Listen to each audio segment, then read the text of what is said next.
By the end of this video, you'll be able to survive your first week of prison with your manhood and dignity intact. That's right. By the end of this video, you'll be able to look your loved ones in the eyes and your friends who you play fantasy football with and say, hey, look, I survived prison and I ain't no punk. And I could still look you in the eye as a man. And that's a pretty good feeling if you've never been to prison and you never lived a prison lifestyle. That's right. If you're at work right now and you're watching this video and your boss says, hey, what you're doing, you can say, hey, boss, calm down. I'm watching a video right now so I can help you out. And your boss is going to say, like, what do you mean? How are you going to help me out? You'd be like, yeah, you don't think I know that you've been adding, extra bags of coffee on that store sheet when you order for the office and you're bringing them home to your family? Huh? You don't notice that every other week you put a thing of toilet paper in the back of your trunk that belongs to the office? Yeah. And what about those hours that you've been skimming? I'm trying to help you, boss. That way, when you go to prison, you don't become a punk. And then your boss is going to be like, all right, carry on. Watch that video. We'll share it in the weekly meeting with the rest of the staff. This is the video that's going to change your life. That's right. I have a check sheet right here in my hand of things that are going to save your life when you go to prison. And the name of this video is How to Survive Your First Week in Prison. Man, let's get it. Number 1, do not wear your emotions on your sleeves. Keep your fear hidden. Don't boot up unless you are ready to go.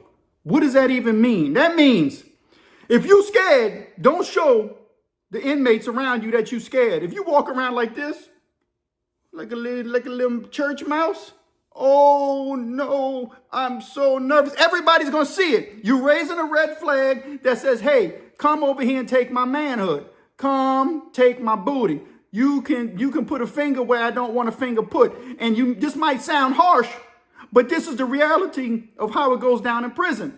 Dudes test dudes by violating them in places that they don't want to be violated in. And if you look scared, they're going to treat you like you scared and they're going to come at you, right? Every single booty bandit in a prison is going to see you if you look scared. You could be scared, but don't show them that you're scared, right? Now, I'm about to save you some time. I'm about to save your life.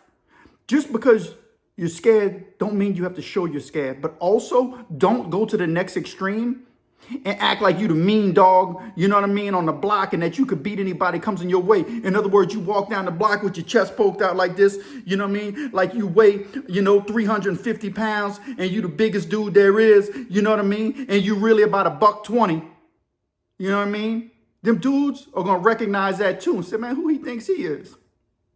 And you can still become a punk. And you don't need that in your life because you only got a 3-year sentence and you're going back home in about a year or 2. You don't want to go back home to your family and you lost your manhood and dignity. Look, tell your boss, calm down. Finish watching the video. There's a lot to learn.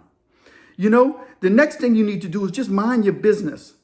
If it doesn't pertain to you, move along. Keep your opinions to yourself.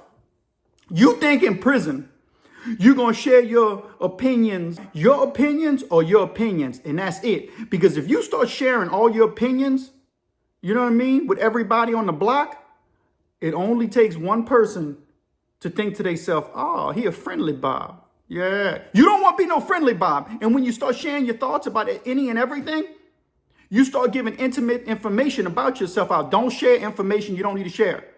You don't need to let dudes know all your thoughts. Because what happens is in prison, everything is psychological warfare. Whether the people in there realize they're playing psychological warfare or not, they're playing psychological warfare. And a lot of the people who are predators are looking for a prey that they can take advantage of. And when you start giving free information out, you start giving free weaknesses because they're looking for any weakness in your armor. They're looking just like the Nibelungenlied. You ever read it? The armor of the dragon had one spot that was missing. You saw Lord of the Rings. He pulled that arrow back. He got that smile got revealed to where that armor, but he didn't have no jewel protecting, no gold protecting. And bing, the boatman hit him. Took Smaug out.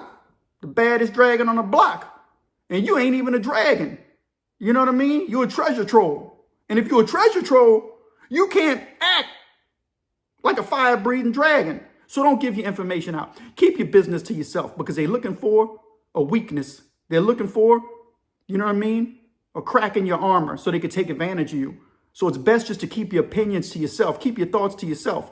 Don't give your information out. You're going to accidentally say something about yourself. You know what I mean? I've seen dudes do it before. They accidentally reveal secrets about themselves or their family. Oh, yeah, you know, my mom just won the lottery. Man, that's a red flag. Now they're going to really take advantage of you. Dudes are broke and indigent. You know, they smoking butts, you know, off the ground. You know, and you don't gave them information that your mama done won the lottery or your dad got a good job. They're going to take advantage of you and strong arm you. Keep your opinions to yourself, man. I'm trying to save your life here. All right. The next reason is do not pick a fight or sign a check that you can't cash. Goes back to number one. Don't be walking around all booted up. You know what I mean? You got a boot in your mouth. Like back in the day, them dudes used to say stunting like you got 32 goals in your mouth. You know, don't walk around, you know, sucking your tongue like that. You know what I mean? Making noise like that. Because that's what you're doing. You making them noise like that? Huh? Yeah, them cats are coming. Yeah, they coming for something. They're coming for your manhood and your canteen. And you don't want to be giving your manhood and your canteen up. So don't sign a check that you can't cash. If you going to see a dude walking down the block and you ain't willing to move out his way and he's going to bump into you and y'all bump into each other, oh, that's a fight. You know what I mean? So if you're going to bump into somebody who you don't know nothing about, you better be willing to fight. It's going to turn out bad, man. Move out his way. It's best just to avoid confrontation. It's your first week in prison. I'm trying to teach you. Avoid confrontation. You 1 week in. You don't know nobody there because you were stealing toilet paper from the office. You know what I mean? And you were embezzling checks, you know, from your company. And now you're in prison and you don't know none of these dudes. These dudes all grew up with each other and you're going to bump into one of them? How do you think that's going to go for you? Man, don't put yourself in a situation that you're already in a bad situation by being in prison. Don't go around acting like, you know what I mean, you're hard when you're not. And you know what I mean about being hard, man. You think you tough, man. You ready to fight. You looking to prove yourself. You ain't going to prove nothing except that you could be taken advantage of. The next thing is pay attention to who gets in the shower with you. Be ready to fight. You new in prison. You a fresh fish. You get in the shower. And this is your second time in the shower. And you notice that every time, the 2 times you've been in the shower, the 2 days you've been in this dorm, each day, dude they call Tie Shop Black hops in the shower with you. You know what I mean? You on this wall, he's on this wall. You washing, but every time, you know, you got your, you know, you in there, you feeling good. Oh, the water's warm. You know what I mean? Oh, nobody's in the shower with me. I got the shower to myself. Me and this one dude right here. You know what I mean? It ain't too bad, but he been in there with you for the 2 days in a row. And you look over and you see something you really don't want to see. You know what I mean? And you like, dang. And now you got to do something. You know what I mean? You got to handle your business. If Tie Shop Black, you know, stands up on you. You know, and you in there, you got to do something now. So pay attention to when you get in the shower and who gets in the shower with you. The shower area is a very sacred area in prison. Men gonna shower with men. But if you are assumed to be weak, well, somebody like Tie Shop is gonna get in there with you. And when somebody like Tie Shop or Table Leg Slim or Butt Can Shorty, you know what I mean? When them dudes go in the shower with you, they got bad intentions. You know, they the ones who are going to try to turn you out. And then once you get turned out, then everybody in prison is going to want to have their turn. And you don't need that in your life because you're only doing a 3-year sentence. You know what I mean? You just got a letter the night before. You and your wife are already planning what you're going to do when you first get out, the vacation you're going to go on. And your kids are telling you this, that, and the other. You don't want to step out this prison with psychological warfare. You thinking about what happened to you and how you explain this to your family.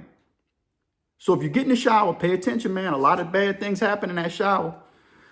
Depending on where you're doing time at, you know what I mean? You know, you might be in one of those, you know, federal prisons or those West Coast prisons where you just shower with your race, you know? And if you do, you better listen to those shot callers or whoever's calling shots on the dorm. If they say this is the time we shower, that's the time you shower. It's political structure. That's how political structure works. You know, if you're in the feds or something like that, it's political structure. The time the white shower is at this time, and that's it. You go in there, you don't miss your shower. You know, you better not miss the shower. Them dudes are going to bang you up. In the South, you can get in that shower anytime you want. But I tell you what, so could Ty shop. And I just helped you out. Now you could tell your boss, say, boss, I just found out some real information that's going to help the whole office. Since we're all a bunch of heathens waiting for our day to go to prison. Keep your shoes on and act like you're professional. Even if you're not ready, be ready. In prison, you always want to be prepared. You always want to keep your shoes on. They call that lacing up. You know, keep your shoes tight. Be ready just in case anything doesn't happen. This is your first weekend. You know, even though you new and you're a fresh fish, will act like a professional. Keep your shoes on. Don't walk around barefooted. The only people who walk around barefooted is dudes from Central America who are in prison. Them dudes are used to it, but that's how they stay strapped up. They got calluses on the bottom of their feet. They walk on thorn bushes. You know what I mean? But even they stay strapped up sometimes. And you ain't from Central America. You know? You from small town America. So make sure you keep your shoes on. Stay strapped up. Stay ready. You don't know when somebody's going to punch you in your mouth. And you're going to have to fight. Or when somebody's going to, you know what I mean, try to take your canteen. Be ready always. Keep your shoes on. And like I said earlier, I told y'all in another video, even though I didn't have a shank immediately, and I had shanks. I kept shanks. I had a shank. I had access to a shank in prison as I became a convict. But when I was a fresh fish and I didn't know no better, I always kept an ink pen or a sharpened pencil with me. And you can have that. You know, you can keep one by your bunk. You can walk around one of them dorm. You can have a pencil or a pen. They allow you to write. They allow you to do artwork. You know, you can communicate. Keep something on you just in case. You never know. You might not need it. You probably won't. But just in case, you got to think, I'm ready. It's only my first weekend. I'm scared. You know, I'm trembling over here like a little poodle. The next thing is keep your area clean. Make your bed. Man, you can't live like that weak treasure troll I just finished telling you about. You need to make your bed and keep your area square. If you don't make your bed and keep your area tidy, you're not just going to upset the inmates, you're going to upset the officers. Because the officers have to make their rounds. And they have supervisors who come in and check on them. And they're going to ask them, how come this dorm looks like a mess? And then those officers are going to get upset with you that you didn't make your bed, and they're going to make your life hard. You only one weekend? Oh, man, you already got a target all over your back and all over your face. Looking like a crash test dummy because you didn't want to make your bed. Because you don't want nobody to tell you. You're in prison now. If you didn't want to make your bed, you should have stayed home. I don't like making my bed. I used to make my bed, keep my bed nice and tight, and I just sleep on top of the covers because I didn't like making it in the morning. I always slept on top of the covers. I used that state jacket as my blanket. You know what I mean? Sometimes you sleep with your shoes on, depending on what kind of tension's going on. So pay attention to what's going on around you and share this information with the rest of the people in your office. They just might need it. The next thing is, man, brush your teeth. Brush your teeth, man. Wipe your face. You ain't at home. You know, you used to living like a cowboy and a savage. In prison, man, if you don't brush your mouth and you talk to somebody, boom, man, you're going to get got off on. You're going on a chow how. I've said this before. You got a cowboy mouth. You know? Man, them dudes will tell you too, man. Why your mouth? Man, why when you talk it smell like booty? You don't want to be that person, man. You got to keep your hygiene up, just like you got to keep your area up. You're a man. Brush your teeth. Wash your hands. When you take a pee, it ain't, man, look, I done seen dudes, man, I'm in Walmart, you know what I mean? Dude come in there, I'm taking a leak. He comes straight out the crapper and he bypassed the water altogether. Go straight back out there. Now he gonna pick groceries. Oh, man, do that in prison. You will get dealt with. Them dudes don't want your foul hands touching, you know, all over the sign-in sheet, TV remote. And that's another thing. We're gonna get to that in a minute. Man, wash your hands and brush your teeth and wipe your face. Get them cobwebs out your eyes. Dudes will get on you, man. You one weekend and you living like a savage. It ain't gonna go well for you the rest of the way. Ooh, y'all should have saw that. A red bird just hit my thing. Hold on, I'm gonna get the video of y'all because this is prison too. This happened live. That red bird, when I was telling y'all about prison, he hit my door. I'm hoping he gets up and he can fly. He's just, you know, he's shell shocked because we treat the birds good at our house. We don't want nothing bad to happen to them. But that's a beautiful red bird in my backyard. He just hit the window. He just hit my glass window and ran into it. I watched him as we was doing this video. Up, he flew off. There it is. Good to go. And just like that, that's how it can happen in real life. Just like that red bird interfered and kind of threw me off and shook me up a little bit, that's how it can happen to you in prison. Thank God that the red bird was all right, but you might not be all right. You might get one to the chest, and you got something stuck in you, or you get something stuck in a place you don't want it. You know what I mean? Something you don't want back there. You got to be ready at all times. You don't know what's going to go off. I don't expect, that to happen just now, but it did. And that's what happens in prison. You got to always be ready for the unexpected, man. I'm trying to help you out here. And if you ain't going to prison, somebody who's gone to prison and they need this help too. But also, you know what I mean? You could tell people at work, hey, look, I can tell you how to survive prison. You know what I mean? That's some useful information. And they might be like, man, I appreciate that. And while you're at it, give a like and subscribe to the Pen and The Shank, the most unusual and unique crime and prison channel experience on YouTube, where we talk about the most unlikeliest conversations that you could ever imagine that happen inside prisons, and the topics that nobody else is covering. Things that happen in prison that nobody talks about. The everyday, crazy, ordinary life of convicts and prisoners and crime stories that are swept under the rug. That's what you get on the Pen and The Shank. Man, hit that bell notification and share this video with somebody. The next thing that you need to do the first week in prison, don't touch that TV remote. If you touch that TV remote, you're asking for trouble. Man, that TV remote will get you in trouble. I'm telling y'all, look, I avoided that TV almost predominantly my entire incarceration. I don't touch the channels in the free world, so I didn't touch the channels in prison. And I've shared this before in my other videos, previously on my channel about the only time that I almost got into a fight behind the television was with my cellie. But that was it, man. I avoided that television because I ain't about that TV life. If you walk in prison and you used to watching the morning news and you used to watching a certain channel, at your house, and you think, oh, well, look, I'm just going to have this state cup of coffee and I'm going to just relax since most people are asleep in the morning and I'm going to put on what I want. Man, don't touch that TV. Them dudes are always watching. There's usually an agreement in the dormitory or the tier or wherever you're doing time at on how the TV works and what's on at what time. You just got to roll with it. This ain't no democracy. You don't own that TV and they're going to let you know it. I'm telling you, just don't touch the TV. Avoid the TV unless you want to live a life, unless you really. Now, you might be somebody who,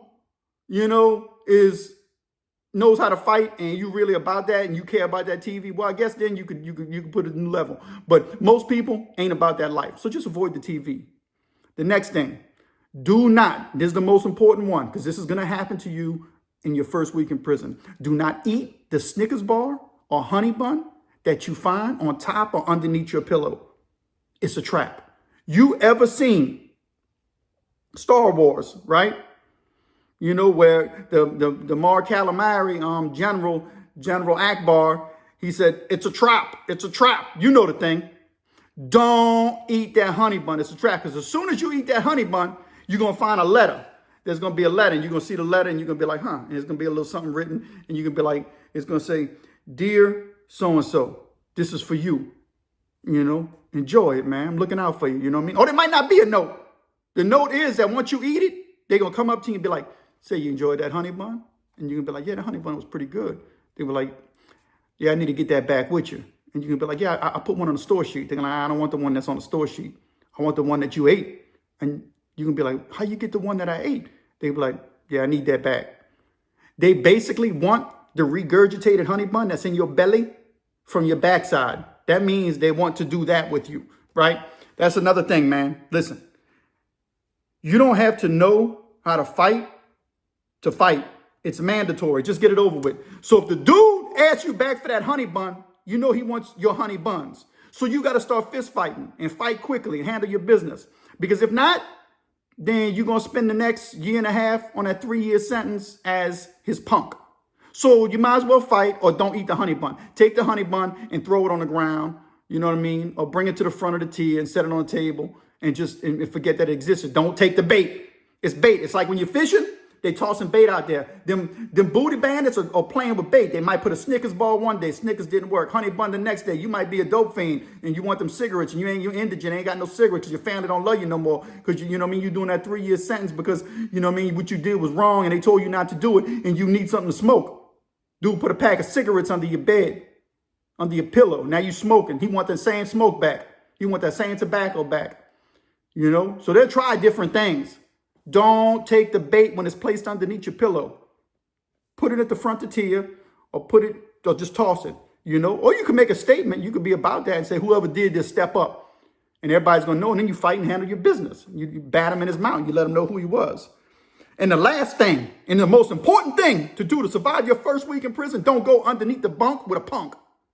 If a punk tells you that they want to go underneath the bunk so y'all can have a personal conversation, that basically means he wants to make you a personal punk. A punk is usually sent to make somebody else a punk so the prison pimps could have more punks, right? So they're going to act like your friend, the punk, and you don't know who punks are. And I'll share that story in another video.